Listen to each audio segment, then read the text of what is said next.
نے سمجھا ہی نہیں ہے کہ اسلام کیا ہے. وہ کون سا منظر تھا, وہ کون سا مذہب تھا؟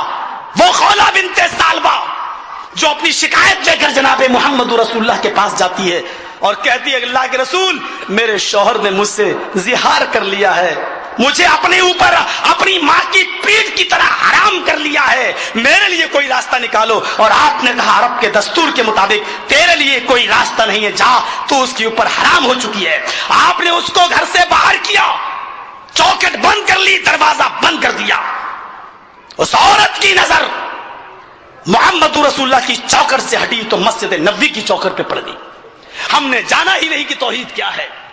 اندر گھس گئی, وضو بناتی ہے, 2 رکعت نفل نماز پڑھتی ہے اور اپنے رب کو پکارتی ہے. 2 رکعت نفل نماز پڑھتی ہے, اپنے رب کو پکارتی ہے. آئے جبرائیل, کیا دیکھتے ہو؟ دیکھ نہیں رہے ہو کہ میری بندی نے مجھے پکارا ہے؟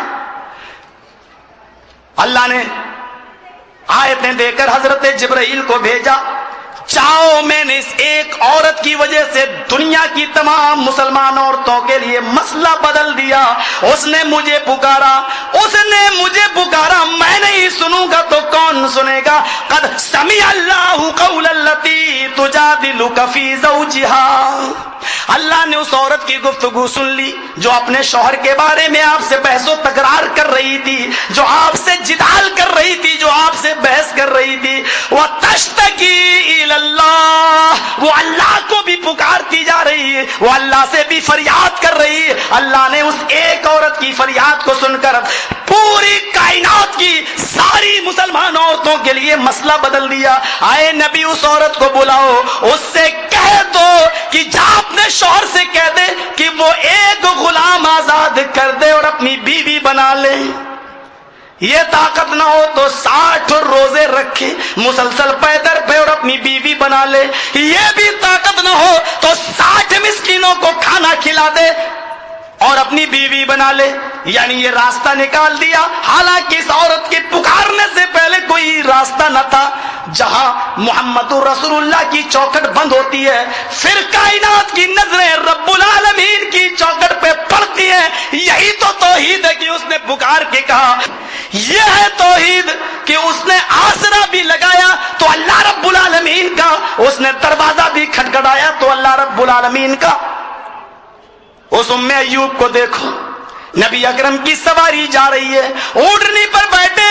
قبیلہ اوس کے لوگ چاہتے کہ نبی میرے مہمان بن جائیں, خزرج کے لوگ چاہتے ہیں میرے مہمان بن جائیں. اور ابو ایوب کی بیوی ام ایوب کہتی ہے, آئے ابو ایوب, کیا اچھا ہوتا کہ آج جناب محمد رسول اللہ میرے مہمان بن جائیں. سب سے زیادہ غریب گھرانہ. ابو ایوب کہتے ہیں بیوی دن میں خواب دیکھنا چھوڑ دے. یہ خواب کیوں دیکھ رہی؟ امیروں کے گھروں میں تو اللہ کے نبی گھاس نہیں ڈال رہے ہیں, تیرے غریب گھر میں تیری جھونپڑی میں رکھا ہی کیا ہے, وہ یہاں کیوں آئیں گے؟ اور آپ کہتے جا رہے ہیں, آئے لوگوں اس اونٹنی کی لگام کو چھوڑ دو, یہ مامور من اللہ ہے, اللہ کی طرف سے اس کو حکم دیا گیا ہے, یہ جس کے دروازے پر چاہے گی بیٹھ جائے گی. آئے لوگوں ہٹ جاؤ, آج یہ اونٹنی جہاں بیٹھے گی میں اسی کا مہمان ہوں. اونٹنی چلی چلی جا رہی ہے. ام ایوب کہتی ہیں ابو ایوب غصہ کیوں ہوتے ہو؟ اوس کے لوگوں نے نبی کی اونٹنی کی لگام پکڑی ہے, خزرج والوں نے محمد رسول اللہ کی اونٹنی کی لگام پکڑی ہے. اور ہاں, یہ عورتیں جو چھتوں پہ چڑھی ہوئی ہے, یہ جناب محمد رسول اللہ کا دیدار کر رہی ہیں کہ آج مکے کی پہاڑیوں کی اور سے 14ویں رات کا چاند چمکتا ہوا چلا آ رہا ہے. انہوں نے نبی اکرم صلی اللہ علیہ وسلم کو دیکھا ہے. اب دیکھو میں کیا کرتی ہوں. ام ایوب اندر جاتی ہے, کنویں میں بالٹی ڈالتی ہے, ڈول پانی کھینچتی ہے, وضو بناتی ہے, 2 رکعت نفل نماز پڑھتی ہے اور دعا کرتی ہے, اللہ اگر آج تو محمد کو میرا مہمان اور مجھے محمد رسول اللہ کا میزبان بنا دے تو تیری رحمت میں کیا کمی آ جائے گی. اونٹنی آئی چلی گئی, پھر لوٹ کے آئی, تھوڑی دیر رکی, پھر چلی گئی, بیٹھتی نہیں ہے. ابو ایوب کہتے ہیں ام ایوب بس کر, اونٹنی آئی اور چلی گئی, تیرے دروازے پہ نہیں بیٹھی. ام ایوب کی دعا میں روانی آ گئی, اللہ اونٹنی میرے دروازے پر کھڑی ہو سکتی ہے, آگے جا سکتی ہے, ہے تو پھر لوٹ کر میرے دروازے پر واپس کیوں نہیں آ سکتی؟ اللہ میرے دروازے پر کیوں نہیں بیٹھ سکتی؟ اڑنی پلٹی اور اسی دروازے پر بیٹھ گئی۔ آپ نے فرمایا ابو ایوب اللہ نے مجھے تمہارا مہمان اور تمہیں میرا میزبان بنا دیا۔ میرے بھائیوں سارے دروازے جہاں بند ہوتے ہیں رب العالمین کا وہاں دروازہ کھلتا ہے۔ اسی لیے تو کہتا ہوں جب بھی پکارو تو اس کو پکارو۔ آدم علیہ السلام کو دیکھو وہ اس درخت کا پھل نہ کھاتے جس سے اللہ نے روک دیا تھا۔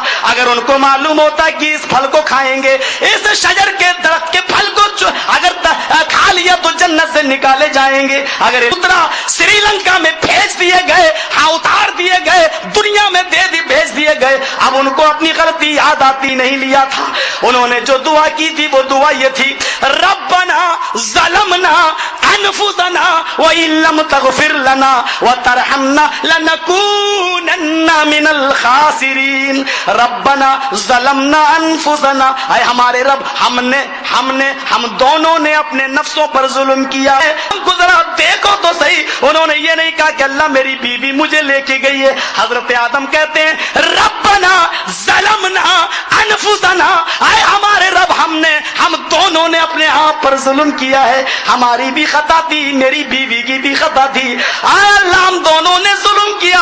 وَإِن لَّمْ تَغْفِرْ لَنَا وَتَرْحَمْنَا، اگر تو نے ہم دونوں کی مغفرت نہ کی، وَتَرْحَمْنَا اور ہم دونوں پر رحم نہ کیا تو لَنَكُونَنَّ مِنَ الْخَاسِرِينَ، تو ہم دونوں خسارہ اٹھانے والوں میں سے ہو جائیں گے۔ آدم علیہ السلام یہ دعا کر رہے ہیں، حضرت نوح کہہ رہے ہیں اللہ یہ میرا بیٹا پانی چڑھتا چلا جا رہا ہے، پہاڑ تک پہنچنے والا ہے، اللہ میرا بیٹا مر جائے گا۔ حکم ہوتا ہے کہ اے نوح آج بیٹا کہہ دیا آئندہ بیٹا کہو گے نبوت چھین لوں گا، وہ تیرے اہل سے نہیں ہے۔ جو تیری بات نہ مانے، میرا حکم نہ مانے، توحید پر نہ چلے، وہ تیرا بیٹا ہو ہی نہیں سکتا ہے۔ میرے پیارے ساتھیوں حضرت نوح نے بھی پکارا تو رب کو پکارا۔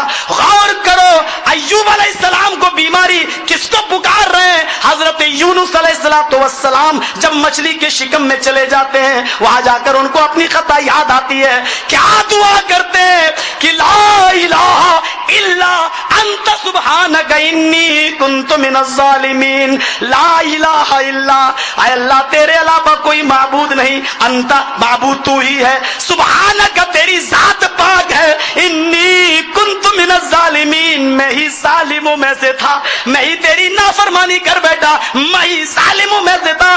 حدیث کے الفاظ ہیں یونس اگر یہ جملہ نہ کہتے اور اپنی غلطی کا اعتراف نہ کرتے تو جب تک نہیں کرتے تب تک ان کو مچھلی کے پیٹ میں اللہ محفوظ رکھتا۔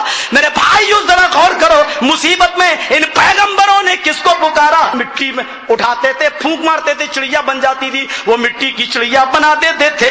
تم بنا کے دکھاؤ قرآن کی کسی ایک آیت میں مجھے یہ دکھاؤ کہ عیسیٰ نے مٹی کو چڑیا بنایا، عیسیٰ نے مردے کو زندہ کیا، موسیٰ نے لاٹھی کا اژدہا بنایا۔ مجھے ایک آیت میں دکھاؤ۔ قرآن تو صرف اتنا کہتا ہے عیسیٰ علیہ السلام نے مٹی اٹھائی دم کی، ہم نے اس کو چڑیا بنا دیا۔ عیسیٰ علیہ السلام سے مٹی اٹھاتے تھے، دم کرتے تھے، چڑیا بن جایا کرتی تھی۔ موسیٰ علیہ السلام کا معاملہ تو یہاں قرآن بیان کرتا ہے جب فرعون کے حواریوں نے رسی ڈالی وہ سانپ بن کر رینگنے لگے تو موسیٰ علیہ السلام ڈرنے لگے، حالانکہ لاٹھی ان کے ہاتھ میں ہے، اگر ان کو معلوم ہوتا کہ یہ لاٹھی اژدہا بن جائے گی تو مار دیتے۔ موسیٰ علیہ السلام لاٹھی پکڑے ڈر رہے ہیں، اللہ کہتا لا تخف یا موسیٰ، اے موسیٰ ڈرنے کی ضرورت نہیں، یہ سانپ تمہیں جو دکھ رہے ہیں وہ سانپ نہیں ہے، وہ رسیاں ہی ہیں، تم اپنی لاٹھی زمین پہ مارو۔ اللہ نے حکم دیا اور موسیٰ نے لاٹھی ماری، اللہ نے جیسے ہی موسیٰ نے لاٹھی ماری اللہ نے اژدہا بنا دیا، وہ فرعون کے سانپوں کو نکل گئے، وہ اژدہا نکل گیا۔ اب فرعون سمجھ گیا کہ میں نے جو شعبدہ بازی کی دکھائی، اب میری وہ جادوگر بھی سمجھ گئے کہ اب میرے پاس کوئی ہنر نہیں، موسیٰ کے پاس حقیقت ہے۔ موسیٰ ڈرے، یہ اس بات کی نشانی ہے کہ موسیٰ علیہ السلام کو معلوم تھا کہ میں لاٹھی کو اژدہا بنانا نہیں جانتا ہوں۔ موسیٰ نے تو صرف لاٹھی ماری، اژدہا تو اللہ نے بنایا۔ موسیٰ نے سمندر میں لاٹھی ماری، راستہ تو اللہ نے بنایا۔ میرے بھائیوں یہی چیز تو ہم تم سے کہتے ہیں کہ توحید کو پہچانو۔ ان کو ما فوق الفطرت، جو فطری طاقت ہے نبیوں کو اس سے باہر کی طاقت نہیں تھی۔ حضرت یونس نے اللہ کو پکارا، حضرت ابراہیم کو دیکھو نمرود آگ میں ڈال رہا ہے، حضرت موسیٰ علیہ حضرت ابراہیم پر تو فرشتے چل کے آئے، دو فرشتے آئے زندہ آئے، اے ابراہیم اگر کہو تو ہم اس آگ کو اڑا کے لے جائیں، پہاڑ کے پیچھے پڑک دیں۔ دوسرے نے کہا کہو تو اتنی تیز بارش لاؤں کہ ساری آگ بجھ جائے۔ حضرت ابراہیم نے ان فرشتوں کا بھی وسیلہ نہیں لیا، جبکہ وہ چل کے آئے، کہا جاؤ تمہاری مدد کی ضرورت نہیں، پکارا تو رب کو پکارا کہ اللہ اگر میں تیرے راہ میں ہوں تو تو میری حفاظت فرما۔ ڈال دیا نمرود نے آگ میں، حکم ہوتا ہے یا نارو کونی بردم و سلامن، اے آگ تو ٹھنڈی ہو جا، اور صرف ٹھنڈی نہیں کہا سلامن کہا۔ مفسرین نے لکھا ہے کہ اگر اللہ صرف ٹھنڈی کہہ دیتا تو آگ کہیں اللہ کا حکم ماننے میں برف سے زیادہ ٹھنڈی نہ ہو جاتی، کہیں ایسا نہ ہوتا کہ وہ برف سے زیادہ ٹھنڈی ہو جاتی۔ سلامن کہا ایسی ٹھنڈی ہو جا کہ سلامتی والی، میرے بندے ابراہیم کو نہ تو تیری ٹھنڈک نقصان پہنچائے نہ تیری گرمی نقصان پہنچائے۔ سلامن علی ابراہیم، یہ ہے توحید۔ علم غیب نہیں تھا، حکم ہوتا ہے میرے اپنے بیٹے کو میری راہ میں ذبح کر دو، لے کے جا رہے ہیں۔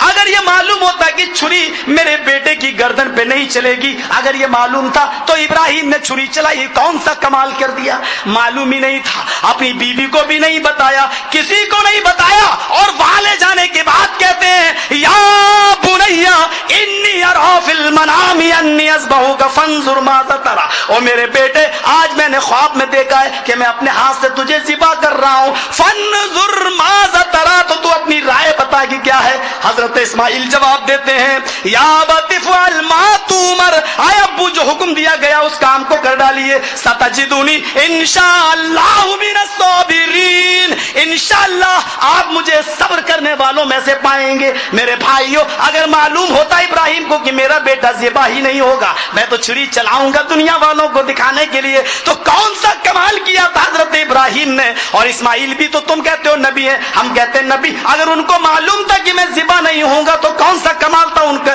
چھری کے نیچے لیٹ جانے کا۔ حقیقت یہ ہے کہ ابراہیم کو معلوم نہیں تھا۔ حضرت یعقوب علیہ السلام کو دیکھو، یوسف علیہ السلام کو ان کے بھائی لے جا رہے ہیں، کنویں میں پھینک دیتے ہیں۔ یعقوب علیہ السلام کو پتا نہیں کہ میرے بیٹوں ہی نے ان کو پھینک دیا ہے، بھائیوں ہی نے پھینک دیا ہے۔ کہتے ہیں ہم تو صبر کریں گے، پھر روتے رہے، اتنا روئے کہ روتے روتے ان کی آنکھوں کی بینائی چلی گئی، روتے روتے ان کی آنکھوں کی روشنی چلی گئی۔ کہتے ہیں میرے پیارے ساتھیوں جب انہوں نے اللہ کو پکارا تو اللہ نے پہلے بینائی لوٹائی، تاکہ یعقوب میں نے تجھ سے بیٹا چھینا تھا تیرا، اب دیکھ میں تجھے تیرا بیٹا اسی حال میں واپس کروں گا کہ تو اس کو پہچان لے۔ موسیٰ علیہ السلام پیدا ہوتے ہیں، فرعون لڑکوں کو کاٹ رہا ہے، فرعون کی ماں پکارتی ہے، حکم ہوتا ہے اپنے بیٹے کو لکڑی کے صندوق میں بند کر سمندر کی لہروں کے حوالے کر دے۔ اللہ سمندر کا کام تو ڈبونے کا، یہ میرا بیٹا ڈبو دے گا، لہریں مار رہی ہے موجیں۔ اللہ نے کہا اے موسیٰ کی ماں تو موسیٰ کو ڈال دے سمندر میں، تو مجھے موسیٰ دے دے، جب مانگے گی تو میں تجھے کلیم اللہ واپس کر دوں گا، میں اس کو رسول بنا کر واپس کر دوں گا۔ میرے بھائیوں مانگو تو اس سے مانگو، پکارو تو اس سے پکارو۔ خود جناب محمد رسول اللہ کا حال دیکھو، بدر کا میدان ہے، ابو بکر صدیق کہتے ہیں میں نے پیچھے سے نبی کے کاندھے پر ہاتھ رکھا، آپ نے پیچھے مڑ کے دیکھا، میں نے نبی کی آنکھوں میں اتنے آنسو دیکھے کہ کائنات کے پوری زندگی میں نے کبھی نبی اکرم کو اتنا روتے ہوئے کبھی نہیں دیکھا۔ پھر آپ سجدے میں گر گئے اور یہ دعا کر رہے ہیں اللہم لا تہلک حاذل عصابہ ان تہلک حاذل عصابہ لن تعبد بعد اليوم۔ اللہ آج یہ مٹھی پر جماعت، یہ 313 پکے سچے مسلمان اگر اس دنیا سے ہلاک و برباد ہو گئے تو اس روئے زمین پر کبھی کوئی تیرا نام لینے والا نہ ہوگا، کبھی کوئی اللہ اللہ کہنے والا نہ ہوگا۔ میرے بھائیوں اللہ کے نبی نے کہا یہ 313 پکے سچے مسلمان، آج 15 کروڑ کی تعداد میں ہو تم پاکستان کی سرزمین پر، میرے بھائیوں کیا تم کہہ سکتے ہو اپنے رب سے اے اللہ ہم 15 کروڑ پکے سچے مسلمان ہیں، اے اللہ اگر ہم برباد ہو گئے تو روئے زمین پر کبھی بلکہ پاکستان میں بھی کبھی کوئی تیرا نام لینے والا نہ ہوگا؟ کیا تمہاری زبانیں اس لائق ہیں کہ ہم یہ کہہ سکتے ہیں؟ حضرت محمد رسول اللہ کی دعا دیکھو کیا فرمایا، اے اللہ یہ 313 ہی پکے سچے مسلمان ہیں، اگر آج یہ اس دنیا سے مٹ گئے، تباہ ہو گئے، برباد ہو گئے تو لن توبت بعد اليوم قوم آج کے بعد تیری عبادت نہیں کی جائے گی، آج کے بعد کبھی تیرا نام نہیں لیا جائے گا، آج کے بعد کوئی اللہ اللہ کہنے والا نہ ہوگا۔ میرے پیارے ساتھیوں، دعاؤں پر بھی غور کر کے دیکھو کہ کیا الفاظ تھے۔ جناب محمد رسول اللہ صلی اللہ علیہ وسلم بھی اللہ کو پکار رہے ہیں، اللہ سے مدد مانگ رہے ہیں